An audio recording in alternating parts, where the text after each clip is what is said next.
Hope you guys are doing well.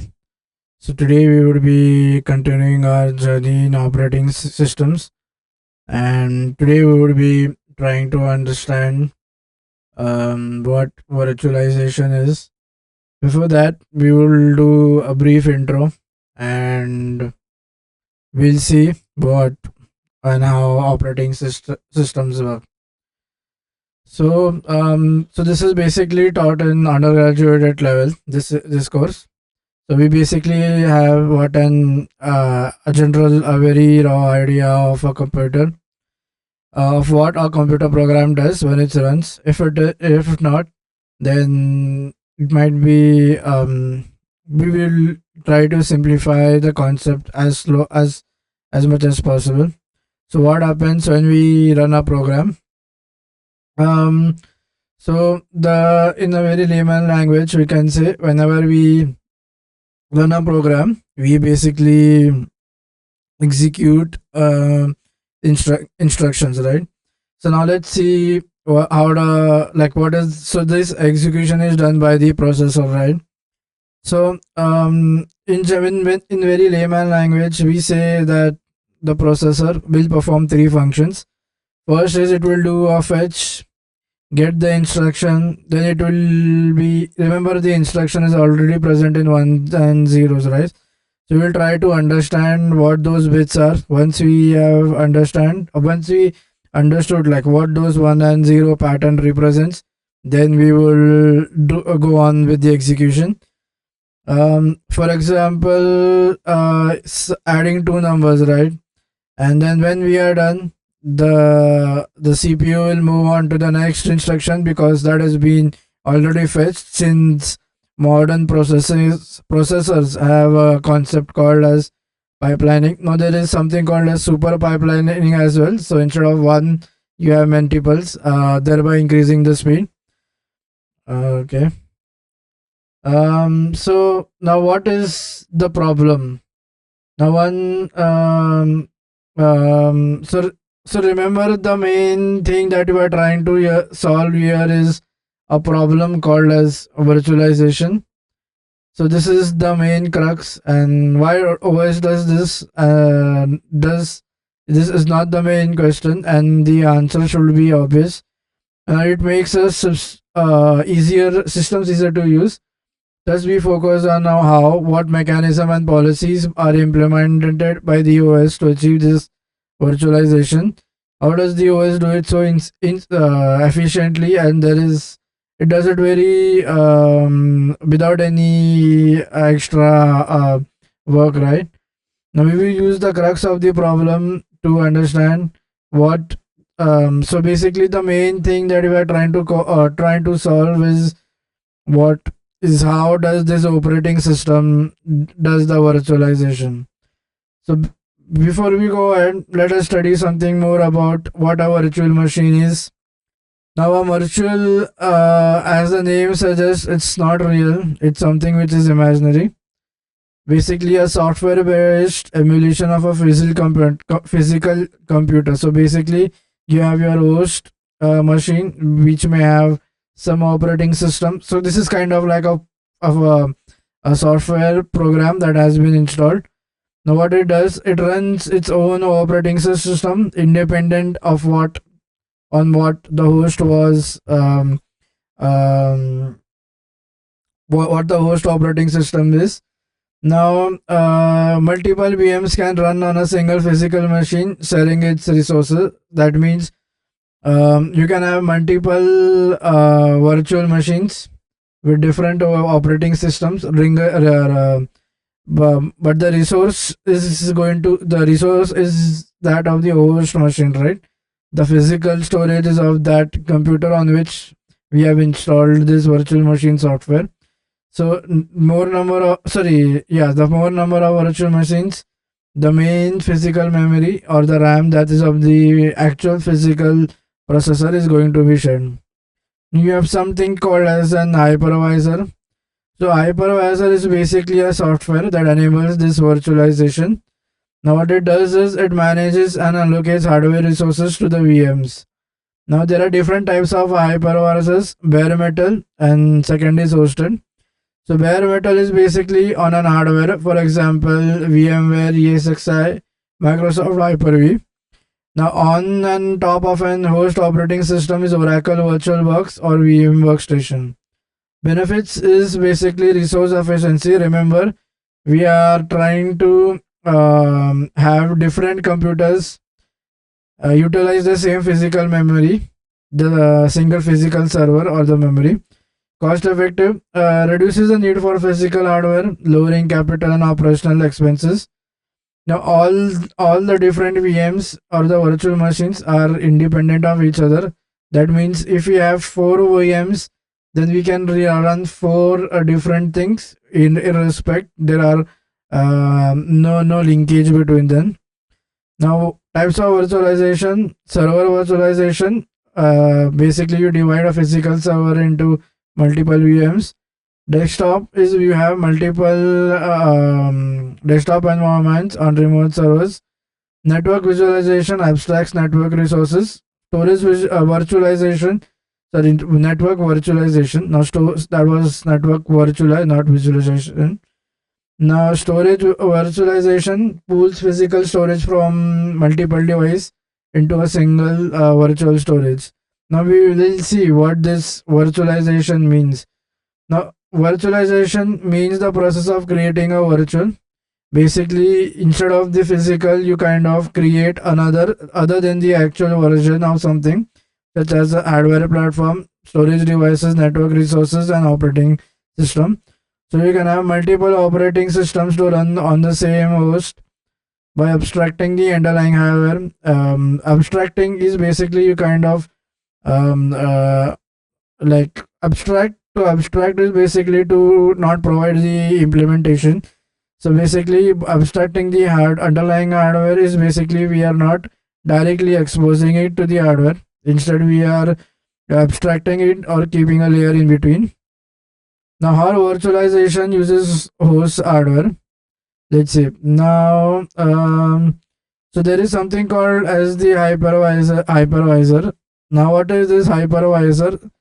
So if you see, hypervisor basically stands as two terms. One is hyper and supervisor. So the short form of supervisor is taken as visor.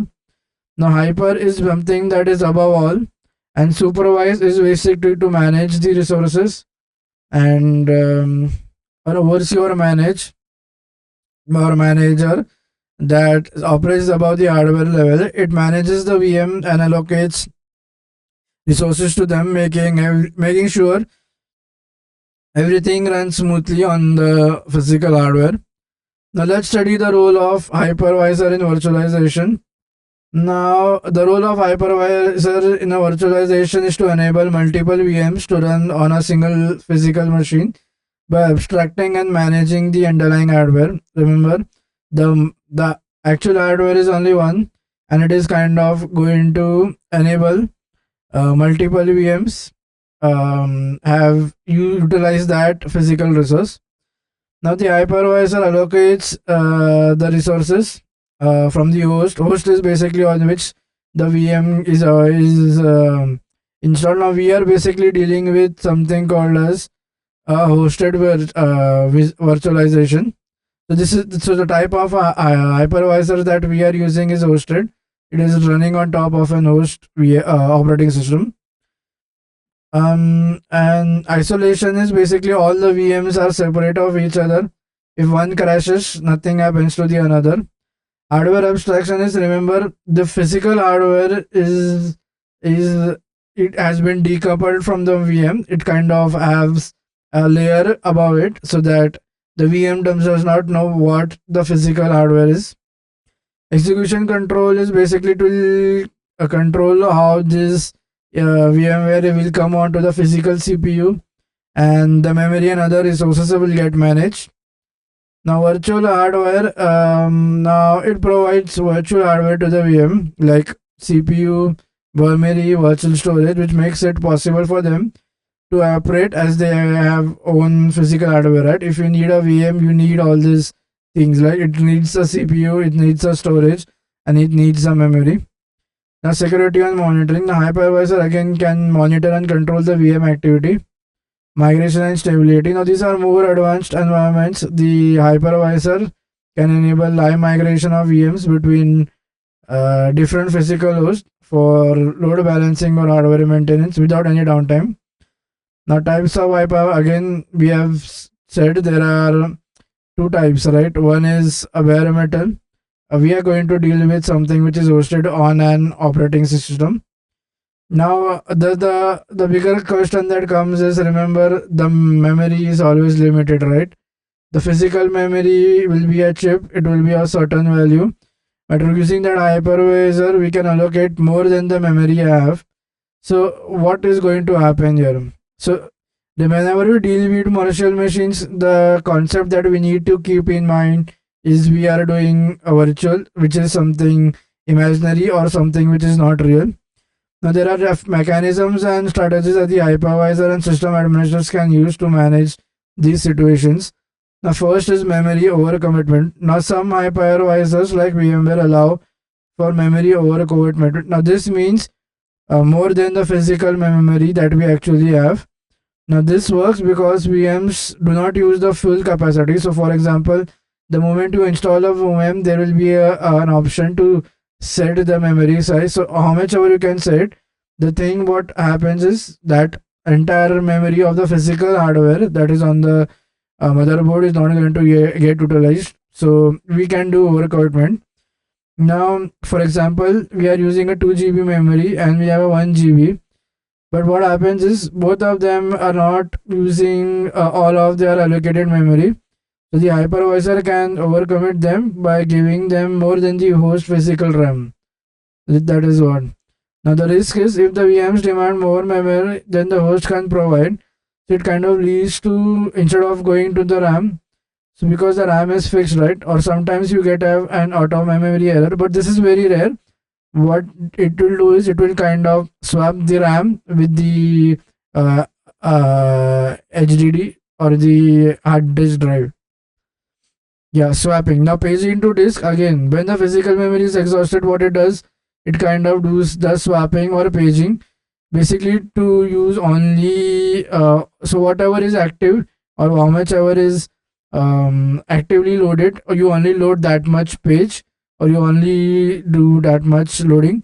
Whatever is remaining, you just swap out. So again, memory will be freed out.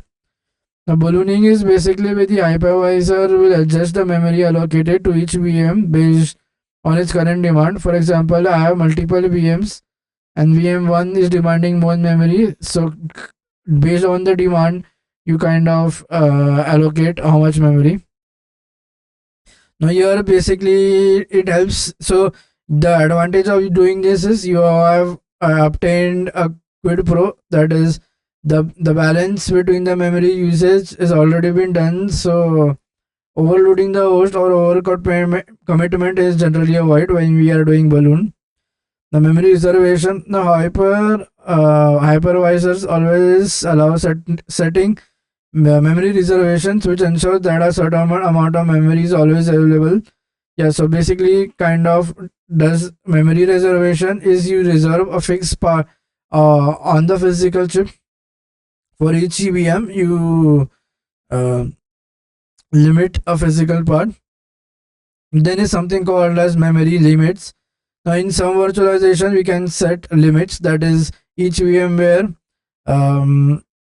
cannot consume too much memory. If it happens, then we are kind of preventing monopoly. Monopoly is when you have four companies, and so when you have only one company that is dominating the entire market, then we call as the monopoly.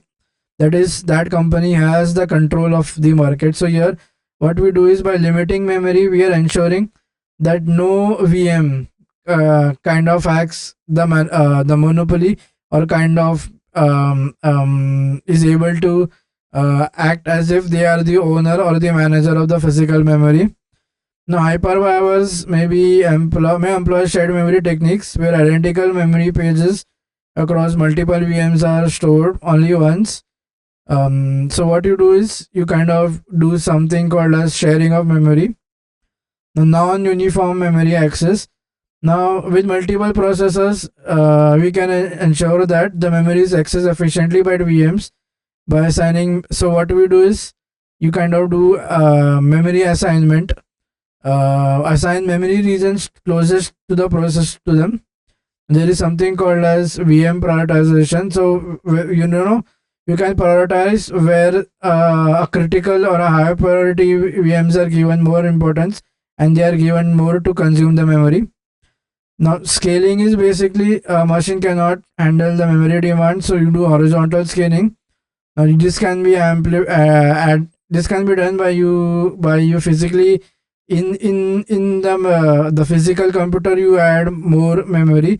Now, this can be achieved on cloud environments. Remember, cloud is something which is on the internet. So, if you have a computer on the internet, it can be directly programmed, right? So you can keep on scaling up or do vertical scaling. For example, if 4 is GB is consumed, then you add more GBs to it. This cannot be done when virtual machines are hosted on on a physical computer. It can be done in internet-based computers. The monitoring alerts, you said proper alerts. So whatever, if there are any if anything which is nearing its limit, you kind of adjust by shutting down or migrating less important VMs. Now, what happens if the memory runs out? What happens if we are out of memory? The system might become unresponsive, which may lead eventually, which may lead to degradation. The hypervisor will start killing less important tasks, so that the most important tasks which are running on the VMware, they should still be executed. Okay, so now there is a body of software. In fact, that is now let's come back to OS. Now we studied about something about what virtualization is. Now, okay, now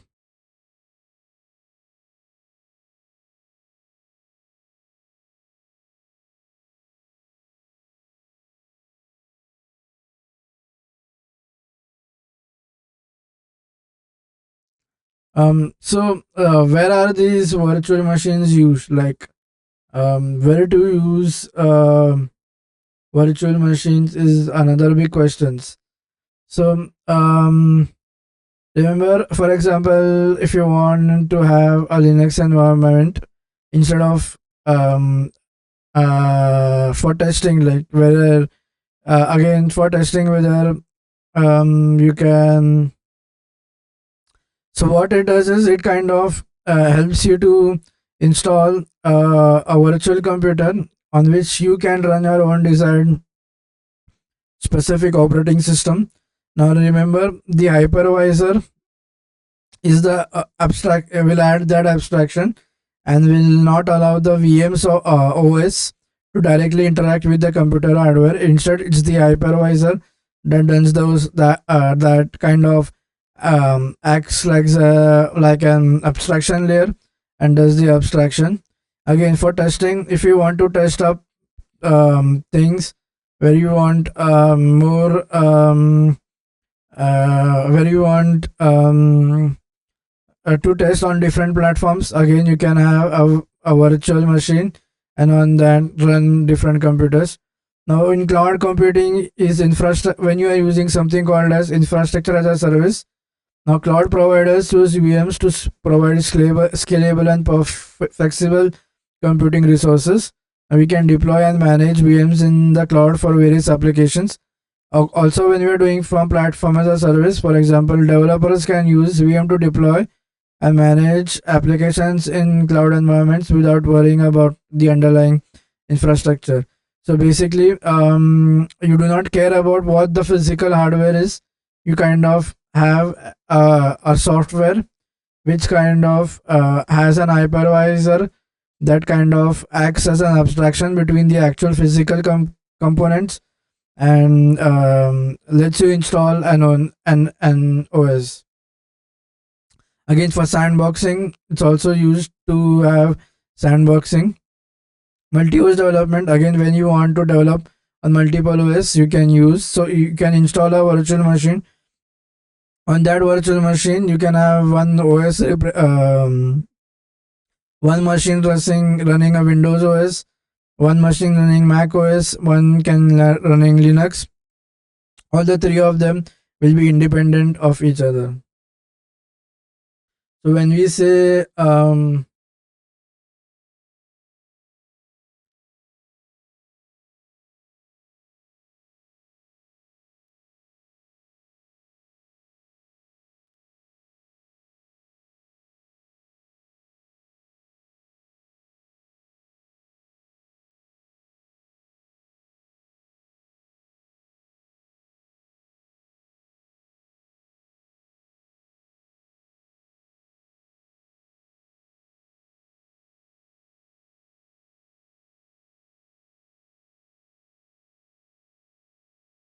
so when we are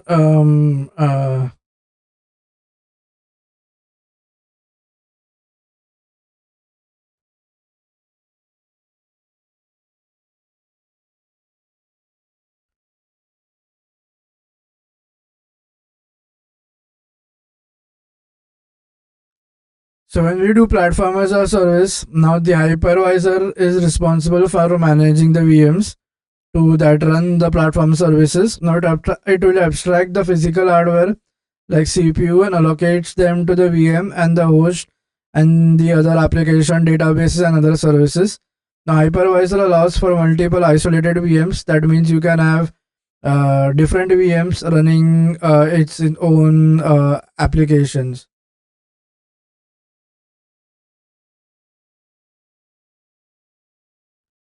Um,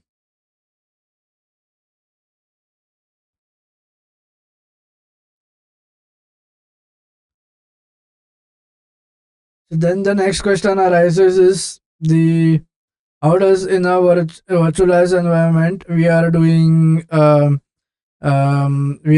kernel level, how can we do the kernel level operations. Basically the CPU management and everything will be done by the operating system, but at the end it is the hypervisor that is going to do the linkage between the actual hardware.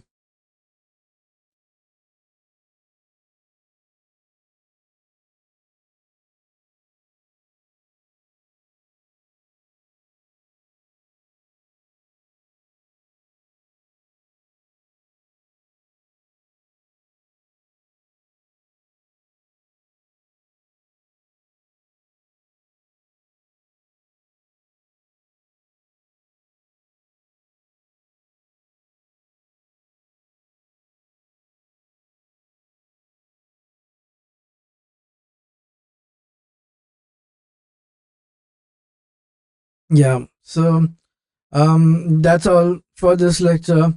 I will see you guys in the next one. Next one will be starting about how a process gets, how a program gets converted to a process. What do you mean by a process? And we'll study more about process control block. What happens when, like, what is a process control block of a Node.js look like? And uh,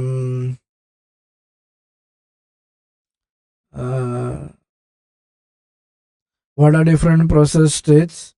We'll try to understand that. Okay, that's all for this lecture. See you guys in the next one. Till that time, take care. Bye bye.